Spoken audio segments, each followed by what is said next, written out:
La première chose à faire, ça va être d'installer l'extension. On peut l'installer soit en cliquant sur ce bouton dans la barre latérale, soit en allant sur le Chrome Web Store et on clique sur Add to Chrome. Une fois que ça c'est fait, il va falloir intégrer la boutique Shopify, connecter la boutique Shopify.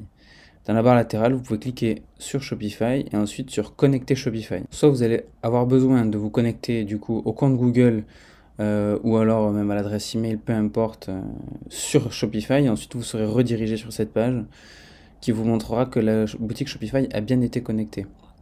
Dans un deuxième temps, ce qu'on va faire, c'est qu'on va synchroniser la boutique.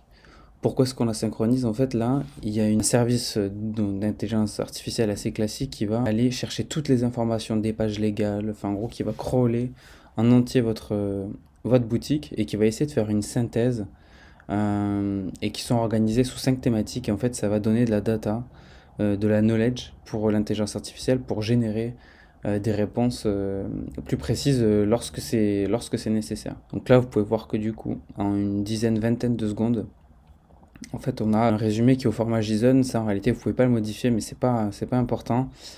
En gros, il y a une description des produits, des types de produits, des URL produits pour pouvoir faire des recommandations sur les liens, etc. Et aussi sur des pages de politique et bien d'autres. En fait, finalement, ça crawl tout le site. Dans un deuxième temps, ce qu'on va faire, c'est qu'on va aller dans Général. Et dans Général, il y a 4 paramètres assez succincts, mais qui en réalité sont vraiment... en fait, je vais rapidement vous montrer pourquoi. C'est en fait extrêmement personnalisable. Le premier, c'est donc de choisir un ton. Moi, pour l'avoir du coup essayé sur mes propres boutiques maintes et maintes fois, j'aime bien le ton amical. Parce que je trouve que c'est plus facile de communiquer avec les clients d'un ton un peu amical. Enfin bon, ça après c'est mon avis, c'est vous qui voyez. Utiliser les emojis ou pas, moi j'aime bien laisser. La signature, ça va être la personnalité pour qui se fait passer l'intelligence artificielle. Donc moi je m'appelle Benjamin, les gens de mes boutiques savent que je m'appelle Benjamin. Et là en l'occurrence, la boutique de test que j'ai connectée, c'est une boutique qui vend des accessoires de ski. Donc je m'appelle Ski Pro. Instructions personnalisées, si vous avez déjà des idées sur les instructions que vous pourriez lui donner pour que ça soit très précis directement, vous pouvez les renseigner. Mais moi je conseille de ne pas le faire comme ça et je vais vous montrer pourquoi. Parce qu'en fait il y a une façon de personnaliser les réponses une fois qu'elles sont générées. Et en fait, il va y avoir un autre service d'intelligence artificielle qui va analyser en fait vos règles. Donc ça, une fois que c'est fait, a priori, vous serez sur le plan gratuit. Alors moi, pour la vidéo, j'ai pris l'abonnement gros qui me permet de générer 3000 réponses par mois. Et ensuite, une fois que ça c'est fait, on a à peu près tout qui est bon. Donc en fait, une fois que vous aurez installé l'extension, vous allez aller tout simplement dans Gmail. Et vous allez avoir donc du coup l'extension qui va s'afficher là si vous l'avez épinglé. En réalité, ce petit dialogue qui est ici, cette fenêtre, elle n'est pas très importante en fait. En réalité, ça sert juste à changer la langue ou aller aux paramètres de l'application directement plus rapidement. On peut aussi y accéder directement en cliquant sur ce bouton paramètres qui est dans la petite barre. Alors vous allez voir que du coup, dans un premier temps, ce que vous allez voir, c'est qu'il y a une barre qui apparaît ici et il y a 3 boutons. Alors, quand vous allez ouvrir un email, il va se passer quelque chose. Alors là, je vais réactualiser la page parce que je viens d'installer l'extension. Donc, là, je lance du coup pour la première fois l'extension. Et vous allez voir que quand on ouvre un email, en fait, l'email va être analysé dans un premier temps directement. Ça, c'est une fonctionnalité gratuite, c'est une analyse gratuite qui n'est pas débitée de vos quotas d'utilisation.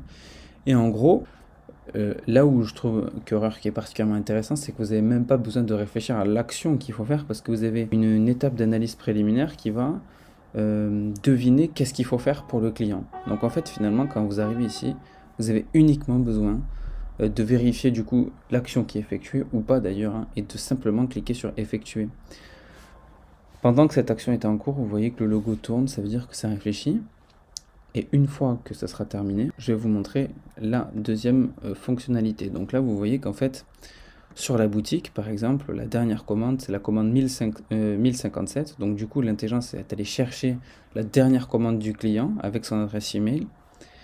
Et il a fait une synthèse du coup de quel est l'état de la commande pour pouvoir faire une réponse contextuelle pour expliquer au client ce qui se passe. Donc là, la réponse, soit elle vous plaît et vous l'envoyez directement comme ça.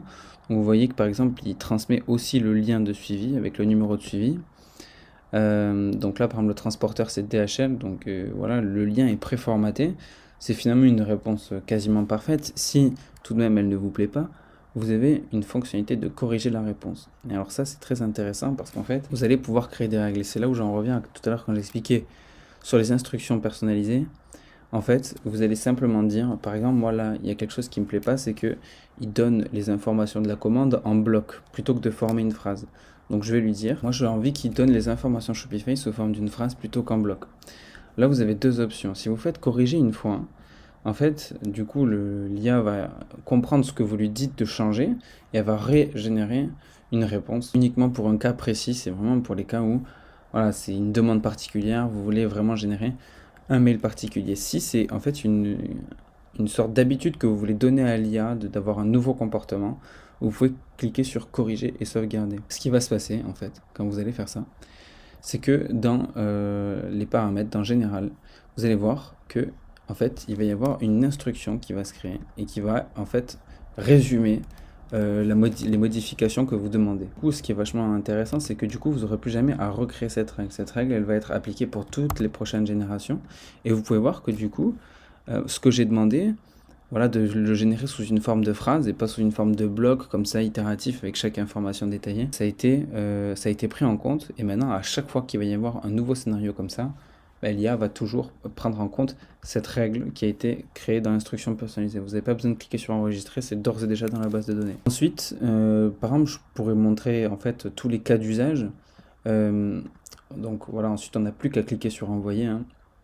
Et par exemple, on peut se retrouver même avec des cas qui sont un peu plus complexes, comme par exemple modifier une adresse de livraison. Donc pour ce faire, pour vous montrer, je vais dupliquer une commande. Voilà, donc là vous pouvez voir, j'ai dupliqué une nouvelle commande et l'adresse d'expédition c'est 10 rue de l'Ancry à Paris. Donc là, par exemple, j'ai envoyé un email, donc sur l'email, sur la boîte d'email qui gère le service client de cette boutique et qui lui demande de changer l'adresse de livraison. Par exemple, ça c'est un autre cas d'usage, donc du coup vous l'ouvrez, là le client il va demander de changer l'adresse et il va même intégrer du coup l'adresse dans son mail avant que la commande soit traitée, il demande si on peut changer l'adresse. Donc vous voyez que même pour ce genre de cas, mettre à jour l'adresse de livraison, notre service du coup OpenAI, il va venir chercher du coup la commande, la dernière commande du client si elle n'est pas précisée dans l'email et il va mettre à jour automatiquement l'adresse. Donc là, comme vous pouvez voir, encore une fois, du coup, la règle a bien été appliquée. On a toutes des phrases et pas des blocs de réponses. Et il nous dit, voilà, il formule en fait la réponse en disant que l'action a bien été effectuée. Et effectivement, si vous allez par exemple sur Shopify et que vous actualisez, vous allez bien voir que du coup l'adresse d'expédition a été modifiée. Et vous voyez par exemple ici, il y a un instant à changer, à ajouter une adresse d'expédition pour cette commande. Donc ça, c'est la même chose pour toutes les actions. Que ce soit modifier une commande, dupliquer une commande, rembourser une commande. En fait, l'action va être effectuée et la réponse de l'intelligence artificielle va être basée sur la réponse, évidemment le contenu du mail, mais aussi l'action qui a été générée. Donc là, en fait, en utilisant cette extension, vous allez non seulement diviser par 7, 8, 9, 10 le temps que vous allez passer à faire du SAV, mais aussi les coûts, parce que si c'est encore vous qui faites le SAV ou alors un manager qui va gérer, je sais pas moi, 50 emails par jour, à la fin du mois, ça va vous coûter aisément 300, 400 euros, alors que là, avec le premier plan, pour 50 commandes par jour, c'est largement faisable et ça va vous coûter que 20 euros. Donc vous voyez, le prix va être divisé par 10 et le temps, même si c'est vous qui le faites, même si c'est pas vous qui le faites, votre manager en fait va passer 10 fois moins de temps, donc du coup il va vous coûter 10 fois moins cher. Donc au final, voilà, que ce soit vous ou un manager SAV qui faites le SAV, il y a tout intérêt à utiliser cette extension-là pour gérer votre service clientèle. D'autant plus que du coup, c'est des réponses qui sont contextualisées. Ce que je dis souvent, c'est que les managers SAV et même les gérants d'entreprise, quand ils gèrent des emails, faire des templates de réponses, et en fait, ça dépersonnalise complètement les réponses et le service client, et finalement, ça se traduit très souvent par une très mauvaise expérience client. Parce que voilà, on sait très bien que les clients ils demandent un peu tout le temps la même chose, donc on crée des templates et on envoie, on change juste le nom au début du mail. Et au final, on prend très très peu souvent compte de ce que dit le client. Alors que là, l'intelligence artificielle va vraiment prendre en considération ce que demande la personne et fournir une réponse qui est très contextualisée. Donc finalement, l'expérience client est bien meilleure.